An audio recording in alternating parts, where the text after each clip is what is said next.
I want to be Mr. Olympia while playing for an NBA team, while also running a company, being the CEO, while running marathons twice per week, while having a PhD in mathematics.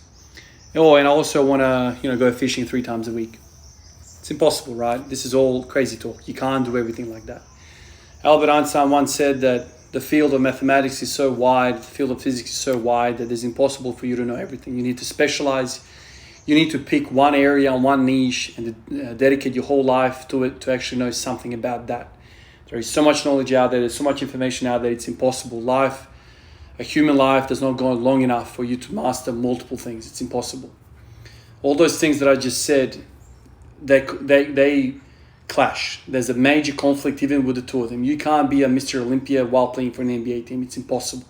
Vastly different goals, vastly different requirements of life.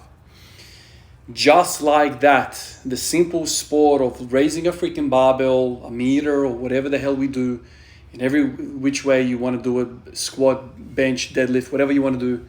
In the case of some lifted freaking 3 centimeters, it seems, but that's a topic for another day. Just like all of those examples I gave you, the same type of mentality, the same type of philosophy applies to the barbell. You cannot do everything like that. I kind of use my own terminology that I've kind of used on this channel before, and I speak to you guys in the comments, and I keep referring to this idea of recovery points. How many recovery points you have at the end of the day or at the start of the day is what you have to play with. Some people have more recovery points because of their fitness level, because of their experience. Some people have less.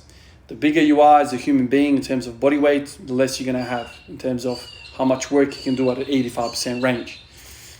The lighter you are, if you're a female, that plays into your advantage. You can do more volume and so on and so on. Some of these things are just basically, they make sense because, well, to move a lot of weight, it takes a lot more damage to those tissues and joints and whatever. So having all of that said, I have some recovery points and I spent them all yesterday on the front squat. I did 5 doubles at 150 kilos. It was a heavy session. Some of those are freaking grinders. Some of those reps that I kind of watched back over. Went over to the back squat. I did 180 for 2 sets of triples.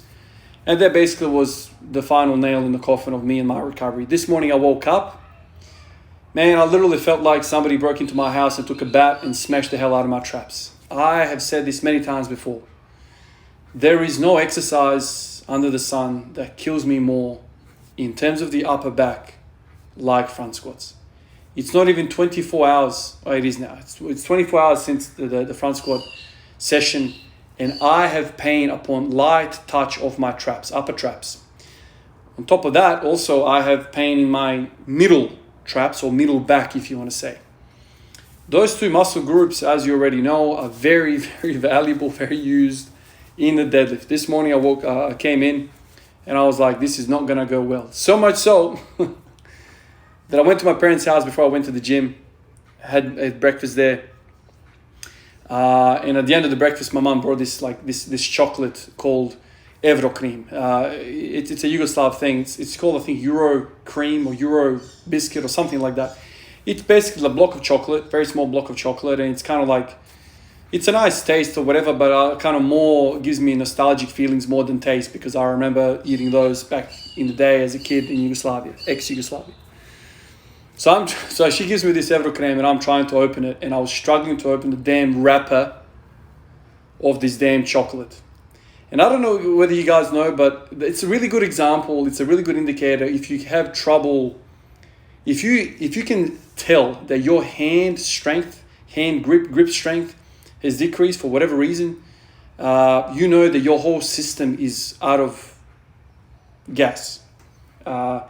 I remember once watching a video where the guy basically grabbed a weighing scale and he was basically pushing with his, so grabbed it in his hands and was pushing and trying to quantify how strong his grip was. And he basically said that there was science to show that if you have weak grip strength, you probably are CNS depleted. You're tired, essentially. So here I am struggling with the damn wrapper of this Evrocream. Couldn't open the chocolate. My mom gave it to my mom. And she opened it up. So, I'm driving to the gym. I'm sore in my back and my upper back, middle back. I'm thinking to myself, I can't even open up a chocolate wrapper. How am I supposed to go train? I ended up going to train. Everything felt heavy, everything felt sore, everything felt bad. But anyway, I worked up to 240, felt slow as hell, felt like a grinder. Basically, my system is telling me you need to repay some of this debt, some of this currency that you spent yesterday. These damn front squats. Every time I have like a sudden increase of intensity, volume, workload, essentially in the front squat, I get this upper back pain. Even back in the day when I was doing shrugs, barbell shrugs, dumbbell shrugs, nothing produces this much freaking DOMs as front squats for me. And that's probably, I'm thinking about it now, it's probably because I kind of lean over. I have a tendency to lean over when I squat. With the front squat, it's a fight because you're not supposed to lean over. If you do too much, you just drop the bar. So I'm fighting as hard as I can to stay upright, to stay in an erect posture. And that basically taxes the hell out of your traps and upper back and whatever. Traps mainly, erectors. So, yeah, that was the session today, man. I basically limped into the gym, did 240 on the deadlift. I went to 140 on the front squats, and then I went, okay, let's see if I can bench press. Surprised on the bench press, I was able to hit 5 triples at 130. Failed the 6. You'll see the set. I did it in the cage because I knew I didn't have the confidence, man. I was like, okay, I'm going to go to 130, and if I fail the first rep, I'll just back up and go home. That's why I did it in the squat rack. By the way, this damn gym, man, I have not been here for a little while, but it is like deadlifting on a bed. You guys have probably seen it by now. It's like a bouncy castle. It's like training on a bed or a bouncy castle or some sort of like trampoline. So much so that like there's a platform. So this gym is like on a second story. There's shops underneath. And so I'm guessing they had complaints about the noise of people dropping deadlifts and whatever, snatches, clean jerks. So they installed one set of platforms. And then like 6 months later, they installed these second set on, so 2 platforms, one on top of the other. And so now when you do deadlifts, when you walk on this thing, you can actually feel the squat rack moving. Horrible feeling, horrible sensation. And I'm not going to come back to this gym anytime soon. But as I was doing deadlifts and squats and whatever, the neighbor fella was also training the deadlift. And every single time he banged his weights down, I felt like my bar, I was just shaking with it. So that is not a pleasant situation to be in where, and later on I was doing bench press, and as the weights were banging, I can actually feel the vibrations. It's like very off-putting, very, not an environment for you to actually lift properly. I've never lifted in a gym where there's a freaking earthquake going on and I'm trying to stabilize the damn weight with my body, and then there's these external forces as well. So that's on top of the shitty feeling. I can't open up damn chocolate to eat. Everything feels bad. Now the earth is damn shaking. Just the whole thing was just off. The reason I went to this gym was because, have not been there for a little while. My parents are kind of in the vicinity of this gym, so I went, mixed it up. Fair to say I'm not going to go to this gym anytime again.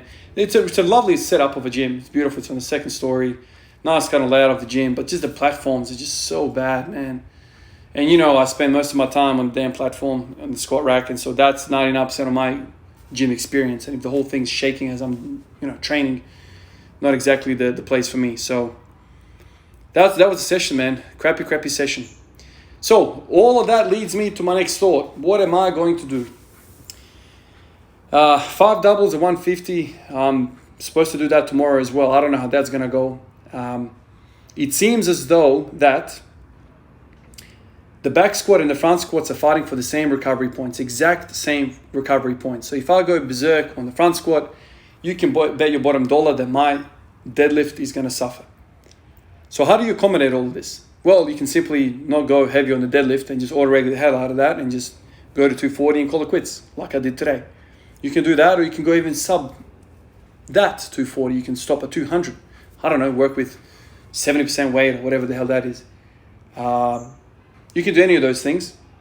And on top of all of these 2 exercises, there's also the back squat. What am I doing with the back squat? So if tomorrow I walk in and I hammer this front squat, work up to 150 for doubles, several doubles, again, I'm going to experience the same struggle with the back squat. So what do? Do you then go up to sets of 3 with the back squat? My intuition is no, you don't. It's impossible. You can't do that. So there's two options here. I can just go to a comfortable single on the back squat, or I can just say screw that and just work with sets of 5 like I was before, maybe even sets of 8 or 10. Just body build. If I'm going to push these doubles on the front squat, it makes sense to then do something else with the back squats, because I'm going to be clearly diminishing my performance in the back squat by doing the front squats really heavy. I want to be CEO of a company and be in the NBA and also win Mr. Olympia. This is where periodization, this is where programming, this is where all of this comes into play. This is where you got to think and kind of work out what are your priorities. If your priority is to play in the NBA, you're not even going to finish your PhD or anything like that. You're going to be doing your thing in the NBA. If I'm wholeheartedly focused on front squats, and front squats make me feel incredible, like literally all of the postural muscles which are required get worked in the front squat. In the back squat, literally I put that thing on the back and I feel like my upper back is even off. You can just really kind of hunch over and I don't know. Not to the same extent do I work the upper body like I do in the front squat and the back squat. So it's so damn taxing. I don't know what I'm going to do. I'm going to have to sleep on this. I honestly don't know how I'm going to do it. I think doing doubles in front squats and triples in bench, that's fine. Those two can coexist. What am I going to do with back squats and deadlifts? My intuition is to just auto-regulate it and just work with singles in the deadlift like I have. Even if it stops at 220, 210, work with it and put all the points in the front squats. Push that to maybe hopefully one day I can hit 4 plates on that. The front squat and back squats are very, very related. Very related. So, I don't know. I'm yet to kind of work out exactly what I'm going to do. You can still work with doubles and triples in the back squat as well and just not push it real hard. Not push it to 80, 85%. Push it to like 75%. Call it quits there. Or, like I said, or you can just drop it to 60% and just rep it out. This is the thing. The whole point of peaking, the whole point of strength blocks, the whole point of kind of getting close to that peaking stage is to start to drop off some of these accessory movements and start to go into competition mode and start to do the back squats, the deadlifts, the bench press, competition. That's the whole idea, and kind of let go of some of these things. But I'm not getting ready for a competition. I'm getting ready for Ivan 300, and I think the front squat has a lot to do with my back squat, and I think I have some deficiencies there, and I would love to kind of work on that. So I don't know, man. Lots on my mind, lots to think about. Thinking about all of this while I've got a sore back and whatever, and I don't like my chances tomorrow because, as we know, DOMs really settle in. Peak DOMs is kind of like 48 hours after the stimulus. So I'm yet to see the real soreness tomorrow, so I don't even know how it's going to work, how I'm going to actually front squat altogether. If it's real sore, I just wanted to say, if it's really, really sore, I can just do back squats. But that's probably even worse idea because the bar is going to rest on top of the trap. So that's squeezing them to hell, which is probably not a good idea. I will lie to you if I expected this much DOMs. My lord, am I sore. Those doubles of 150 really, really smashed me. We're going to have to wait and see what I do tomorrow, honestly. Robert Wang, thank you, man. You are the latest addition to the Patreon list of an army of supporters. I appreciate you, man. You're part of many people, it seems now, who are supporting me in this crazy journey of me, documenting this journey, documenting all of these things that I'm kind of going through, telling you guys exactly what comes to my mind, unfiltered, unedited, anything. This is just me literally turning on a camera and letting it rip. So the fact that your name popped up on the list tells me that you appreciate what I do here, and I want to say to you and the rest of the people on the list, I appreciate you back. This really means a lot to me. You guys are allowing me to kind of dream about living a dream. And that to me is a freaking special thing. I'll catch you guys in the next one. Peace out.